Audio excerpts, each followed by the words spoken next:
Ya, sore ini ada pertemuan Presiden dengan para menteri, tidak semua, membahas berbagai masalah yang aktual sekarang ini, terutama dengan terjadinya demonstrasi di mana-mana dan kemudian beberapa ekses yang terjadi. Presiden yang memastikan bahwa semua langkah yang diambil itu berada pada koridor hukum yang benar, dan kami meyakini bahwa itu sudah dilakukan dengan sebaik-baiknya. Dan juga Presiden menekankan bahwa kita perlu solid sebagai pemerintah mempertahankan soliditas ini dalam menghadapi segala cobaan dan tantangan yang dihadapi sekarang ini.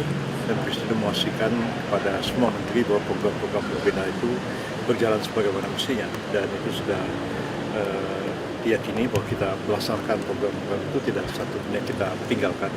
Dan tugas saya yang mengkoordinasikan di bidang hukum dan HAM untuk memastikan tindakan seluruh aparat penegak hukum itu berada di koridor hukum dan mengedepankan hak-hak asasi manusia. Dan ini juga ditekankan oleh Pak Presiden, jangan sampai ada satu tindakan itu di luar dari koridor hukum yang berlaku.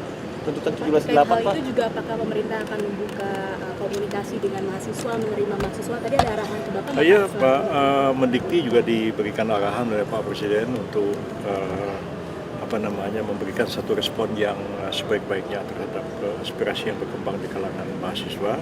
Dan kita percaya Pak Mendikti juga selama ini sudah melakukan pendekatan dan dialog dengan para mahasiswa. Dan saya sendiri juga nanti hari Senin juga akan melakukan rapat koordinasi seluruhnya yang menyangkut aspek-aspek hukum, memastikan bahwa apa yang dilakukan ini adalah di atas koridor hukum. Jadi rakyat tidak perlu merasa takut, merasa khawatir ya, karena pemerintah menjamin kebebasan masyarakat rakyat untuk menyampaikan aspirasinya, menyampaikan pendapat, ungkapan perasaannya melalui unjuk rasa sepanjang itu dilakukan dengan damai, tertib dan mengikuti koridor hukum yang berlaku. Jadi penegakan hukum yang ditegaskan oleh Pak Presiden itu, bahkan beliau mengatakan penegakan hukum yang tegas begitu, itu hanya dilakukan terhadap orang yang memanfaatkan situasi demonstrasi itu untuk berbagai tindak kejahatan, ya seperti melakukan perusakan, pembakaran,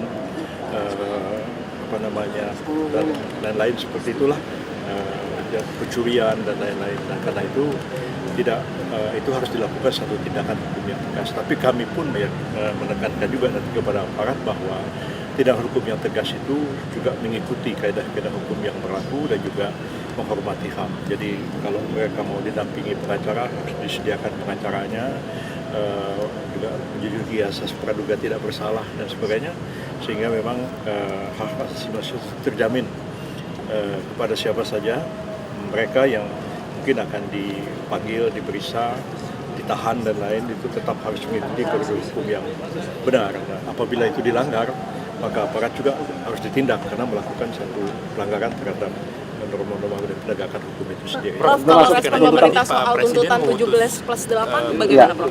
Tidak spesifik itu dibicarakan ya, tapi saya kira masing-masing menteri, masing-masing Menko juga sudah punya jawaban sendiri terhadap aspirasi yang dikemukakan itu.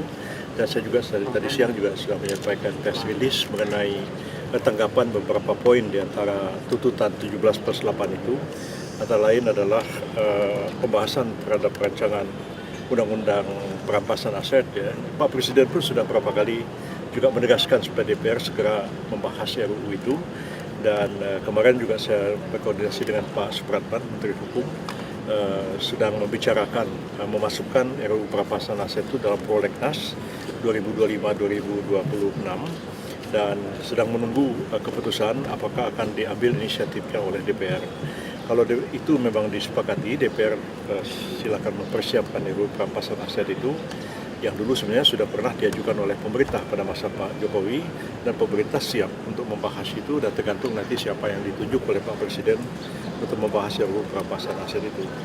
Nah, hal-hal yang lain juga perubahan terhadap undang-undang pemilu, undang-undang kepartaian, itu memang sedang akan kita lakukan karena sudah ada putusan dari Mahkamah Konstitusi yang mengatakan bahwa sistem pemilu kita harus diubah, tidak ada lagi threshold dan lain-lain sebagainya. Dan Pak Presiden pun di awal-awal masa pemerintahan beliau menegaskan bahwa kita perlu melakukan reformasi politik yang seluas-luasnya supaya partisipasi politik itu terbuka bagi siapa saja, dan tidak hanya orang-orang yang punya uang, tidak saja mereka yang selebriti, artis yang menjadi politisi, tapi harus membuka kesempatan pada semua. Nah, sistem sekarang ini membuat orang yang berbakat politik tidak bisa tampil ke permukaan, maka diisi oleh para selebriti, diisi oleh artis, dan kita lihat ada kritik terhadap kualitas anggota DPR sekarang ini, dan pemerintah menyadari hal itu. Jadi akan ada perubahan? Ya. Spesifiknya mungkin? Spesifiknya memang Pak Mendagri yang focal point-nya, tapi Pak Mendagri pun beberapa kali juga bicara sama saya karena ada putusan dari Mahkamah Konstitusi, dan Pak Presiden juga mengatakan kepada saya supaya saya mempelajari betul-betul putusan MK itu dalam rangka memperbaiki Undang-Undang Pemilu untuk 4 tahun yang akan datang. Pak, soal Kolindes Afan itu anggota BRIMOB, apakah pemerintah perlu melihat ini dibawa ke pidana juga, Pak? Ya begini, langkah hukum sudah dilakukan oleh kepolisian, dan sekarang kita sudah menyaksikan sidang etik sudah dilaksanakan, dan itu dilakukan dengan terbuka ya. Komnas HAM juga dipersilakan untuk memantau apa yang dilakukan oleh aparat kepolisian dalam melakukan proses persiapan dan kemudian sampai sidang etik, sampai keputusan diambil. Dan seperti kita ketahui bahwa prosedur dalam kepolisian memang seperti itu, bahwa kalau terjadi pelanggaran di lapangan, melaksanakan tugas harus disidangkan etiknya lebih dulu. Tapi kalau misalnya sidang etik itu sudah mengambil satu keputusan dan masih terdapat aspek-aspek pidana, tidak tertutup kemungkinan juga akan dilakukan langkah pidana terhadap kesalahan yang dilakukan. Prof, Pak Presiden tidak akan bertemu mahasiswa yang seperti pengutus Pak Saya nggak ada bicara. Saya nggak berani ngomong soal itu ya, nggak ada ditanyakan. Pak, terhadap aspirasi untuk membebaskan Kataru gimana? Aspirasi untuk membebaskan yang Kataru itu? Nggak bicarakan masalah itu ya. Jadi sebenarnya karena memang sudah dinyatakan sebagai tersangka, maka kan tentu ada prosedur kan. Kalau sekedar untuk menangguhkan penahanan misalnya, itu bisa saja dilakukan. Siapapun yang tersangka bisa ditangguhkan penahanan. Tapi kalau sudah diterbitkan penetapan sebagai tersangka kan itu ada SP3.